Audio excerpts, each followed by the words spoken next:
우리 다 같이 함께 1000번을 불러도 제안 드리면서 오늘 주간 특별 새벽 기도의 넷째 날을 시작하도록 하겠습니다.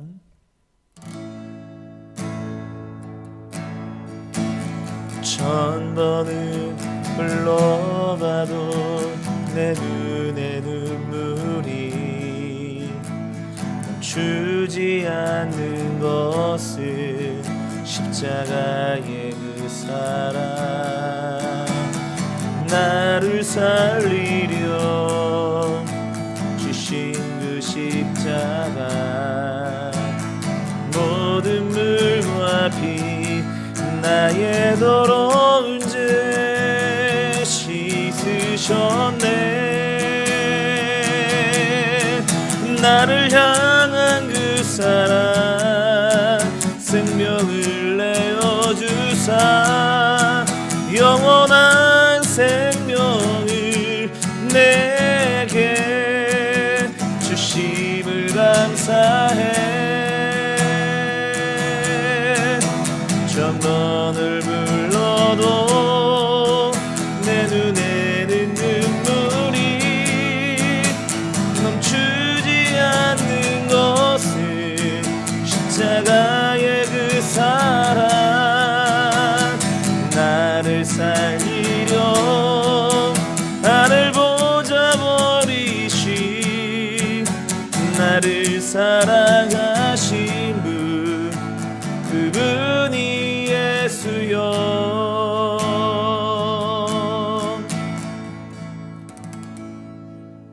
하나님 말씀 마태복음 26장 36절부터 46절까지 말씀 우리 함께 나누겠습니다. 이에 예수께서 제자들과 함께 겟세마네라 하는 곳에 이르러 제자들에게 이르시되 내가 저기 가서 기도할 동안에 너희는 여기 앉아 있으라 하시고, 베드로와 세베대의 두 아들을 데리고 가실새 고민하고 슬퍼하사 이에 말씀하시되 내 마음이 매우 고민하여 죽게 되었으니 너희는 여기 머물러 나와 함께 깨어 있으라 하시고, 조금 나아가서 얼굴을 땅에 대시고 엎드려 기도하여 이르시되 내 아버지여, 만일 할만하시거든 이 잔을 내게서 지나가게 하옵소서. 그러나 나의 원대로 마시옵고 아버지의 원대로 하옵소서 하시고, 제자들에게 오사 그 자는 것을 보시고 베드로에게 말씀하시되 너희가 나와 함께 1시간도 이렇게 깨어 있을 수 없더냐. 시험에 들지 않게 깨어 기도하라.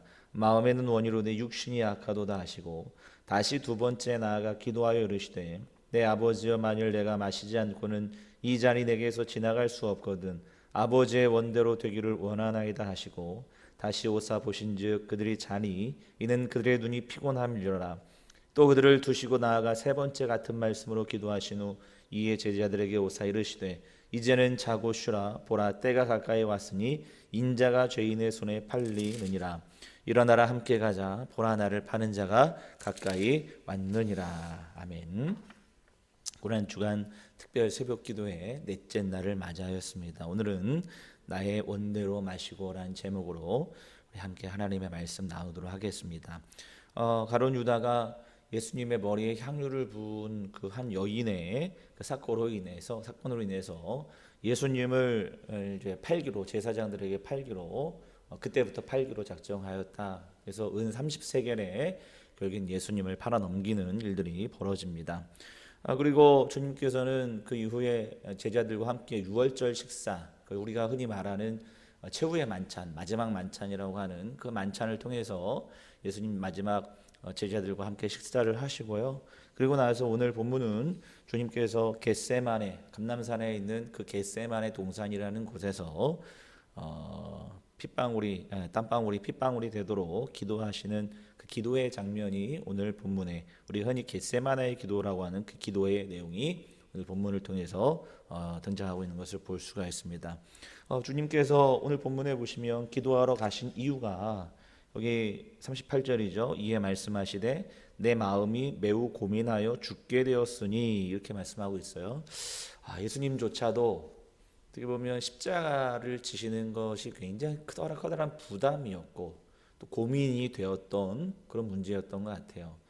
하나님의 아들이신데 그 정도쯤이야 라고 생각하시는 분도 계시겠지만, 어떻게 보면 참 한 인간으로서 이 땅에 육신의 몸을 입고 이 땅에 오신 하나님 아니겠습니까?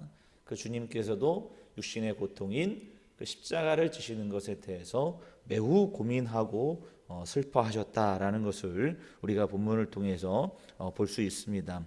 심지어 주님께서는 이 잔을 내게서 옮길 수 있으면 옮겨달라고 아버지께 처절하게 기도하시잖아요. 그리고 그러나 나의 원대로 마시고 아버지의 원대로 하옵소서라고 기도하심으로 말미암아 이 안에는 참 하나님과 참 인간으로서의 모습이 다 담겨져 있지 않는가 이렇게 생각을 할 수가 있습니다.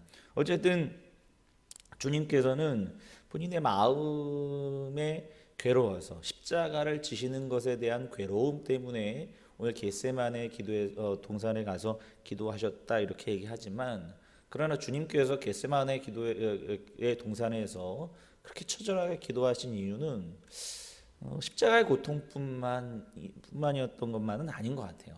그러니까 십자가 고통만 가지고 그렇게 기도하신 것이 아니라 우리가 이제 추측하건대 가룟 유다가 예수님을 은 30세겔에 판다는 걸 주님께서 미리 알고 계셨고, 그리고 이제 우리가 이전에 말씀을 보시면 베드로를 향해서 주님께서 네가 나를 닭이 울기 전에 3번 부인하리라 이렇게 이제 예언을 하시거든요. 뿐만 아니라 그 제자들도 다 그와 같이 했었다. 저는 베드로만 배신할 거라 이렇게 얘기했는데 우리 35절에는 제자들도 그와 같이 말하였다 이렇게 이제 자기들은 부인하지 않겠다 이렇게 막 얘기하고 막 결단하고 이랬던 것을 볼 수 있어요. 그러니까 주님께서는 본인이 십자가를 지시는 것도 고통스러운 일이었지만 그러나 제자들 특히 가룟 유다가 예수님을 배신하고 그리고 이제 나중에 이제 목을 메어 죽게 되는 일들이 벌어지잖아요. 그리고 이제 막 그 믿음이 흔들릴 그 제자들을 보면서 주님께서는 그 또한 마음이 괴로우셔서 함께 기도하지 않으셨나 이렇게 생각을 합니다. 무엇이 되었든 십자가의 고통이 되었든 그리고 제자들을 걱정하는 그런 고통이 되셨든 어쨌든 주님께서 땀방울이 핏방울이 되도록 처절하게 기도하실 때에 본인이 혼자만 기도하신 것이 아니라 오늘 본문에 보면 베드로와 세베대의 2 아들을 데리고 가셨다. 그리고 같이 함께 기도하자고 하셨다. 이렇게 말씀하고 있거든요. 그러니까 제자들과 같이 함께 주님께서는 기도하길 원하셨다라는 거예요. 그런데 3번이나 동일하게 제자들에게 가셔서 깨어 있어 나와 함께 기도하자라고 정중하게 말씀하셨지만 그러나 오늘 본문 보면 3번 다 그들이 예수님의 마음을 헤아리지 못하고 쿨쿨 잠만 자고 있었던 굉장히 어리석어 보이기까지 한 모습을 오늘 본문에서 볼 수 있다라는 것입니다. 여러분 믿음이 있노라 하고 매번 결단하고 결심하지만 늘 작은 벽 앞에 속절없이 무너지는 우리의 믿음과 신앙, 또 작은 시험 앞에 원망과 불평의 자리로 나아가는 또 우리의 모습들, 또 아무것도 아닌 일에 금세 신앙생활하는 것을 실증내고 그리고 하나님을 떠나 세상으로 향하는 우리의 이 연약한 모습들, 이 모습들이 이 어리석어 보이는 제자들의 모습과 오버랩되지 않습니까? 우리의 모습도 똑같다라는 거예요. 말로는 주님 주님 외치고 말로는 신앙이 있다 얘기하지만 아무것도 아닌 사소한 일에 금세 우리의 믿음과 신앙이 떨어지는 예수님을 부인하는 예수님과 전혀 관계없는 세상으로 나아가는 연약한 모습에 바로 이 제자들의 모습이 우리의 모습과 너무 흡사하지 않습니까? 그러나 주님 오늘 본문에 보시면 이런 연약한 제자들을 향해서 주님은 단 한 번도 혼내시거나 나무라지 않으셨어요. 오늘 본문에도 보시면 알겠지만 마음은 원유로되 육신이 약하구나 이렇게 주님께서 봐주셨다는 거예요. 그들 위로해 주시고 다시 3번이나 다시 세워주시길 주님께서는 원하셨다라는 거예요. 그런 주님의 사랑 앞에 저는 이 시간 다시 하나님 앞에 무릎 꿇을 수밖에 없어요.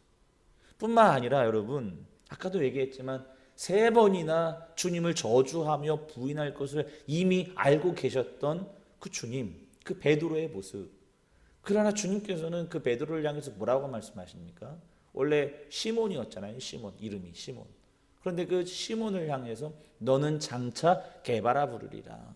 너는 장차 반석이라 부를 거다. 너는 장차 베드로라 부를 거다. 반석, 흔들리지 않는 믿음의 사람이 될 거야 라고 주님께서 세워주시지 않습니까? 아니 이렇게 연약한 베드로의 모습에도 불구하고 주님은 그때의 주님을 부인했던 그 베드로의 모습이 아니라 이후에 변화되어서 앞으로 믿음의 반석이 될 그 베드로의 모습을 보시고 그를 인정해 주시고 그를 용서해 주시고 그를 사랑해 주시는, 끝까지 사랑하시는 그 주님의 모습을 통해서 우리는 오늘도 주님 앞에, 그 주님의 사랑 앞에 다시 나아갈 수밖에 없다라는 것입니다. 겟세마네 기도는 십자가를 지시는 고통으로 인한 기도이기도 하셨지만, 그러나 속절없이 무너질 수밖에 없는 연약한 자신의 제자들을 향한 기도, 또 늘 주님을 세상에서 부인하는 연약한 우리들을 위한 기도였다는 사실입니다. 그 주님의 사랑으로 매번 무너질 수밖에 없는 연약한 우리들이지만 오늘도 그 주님의 사랑으로 다시 일어서는 여러분들 되시길 바랍니다. 다시 일으켜 세워주시는 그 주님을 바라볼 수 있는 믿음의 종들 되시길 주님의 이름으로 축복합니다. 기도하겠습니다. 하나님 아버지, 오늘도 사소한 것에, 아무것도 아닌 일에 속절없이 무너지는 이 연약한 믿음의 사람들을 용서하여 주시옵소서. 마음이 괴로워 함께 기도하기를 원하셨지만, 그러나 쿨쿨 잠만 자는 어리석어 보이기까지 한 저들의 모습이 오늘날 우리의 모습은 아닌지, 하나님, 그럼에도 불구하고 주님께서는 우리를 용서하시고 끝까지 사랑하시고 우리들을 오히려 지켜 세워주셨음을 오늘 말씀을 통해서 깨닫습니다. 그 겟세마네의 기도는 주님을 위한 기도이기도 하였지만 우리들을 위한 기도이기도 하셨음을 오늘 말씀을 통해서 깨닫사오니, 그 주님의 기도에 힘입어 다시금 우리의 믿음과 신앙을 부여잡고 다시 일어서길 원합니다. 연약한 저희들을 붙들어 주셔서 다시 일으켜 세워질 수 있는 저희들의 믿음과 신앙이 될 수 있도록 축복하여 주시옵소서. 예수님의 거룩하신 이름으로 간절히 기도하옵나이다. 아멘. 하늘에 계신 우리 아버지여, 이름이 거룩히 여김을 받으시오며 나라에 임하옵시며 뜻이 하늘에서 이루어진 것 같이 땅에서도 이루어지이다. 오늘날 우리에게 일용할 양식을 주옵시고 우리가 우리에게 죄 지은 자를 사하여 준 것 같이 우리의 죄를 사하여 주옵시고 우리를 시험에 들게 하지 마옵시고 다만 악에서 구하옵소서. 대개 나라와 권세와 영광이 아버지께 영원히 있사옵나이다. 아멘.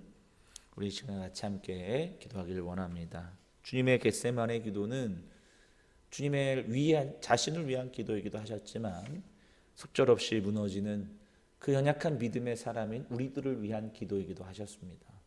우리 오늘도 연약하여 무너지고 넘어질 수밖에 없는 인생들이지만 그 주님의 겟세마네 기도를 통해서 다시 일으켜 세워질 수 있는 오늘 하루도 우리 오늘 하루의 삶이 될 수 있도록, 다시 우리의 영혼이 될 수 있도록, 다시 그 주님의 십자가의 사랑을 통해서 다시 일어설 수 있는 우리의 믿음과 신앙이 될 수 있기를 이 시간 다 같이 함께 합심해서 기도하도록 하겠습니다. 우리 다 같이 함께 기도합니다.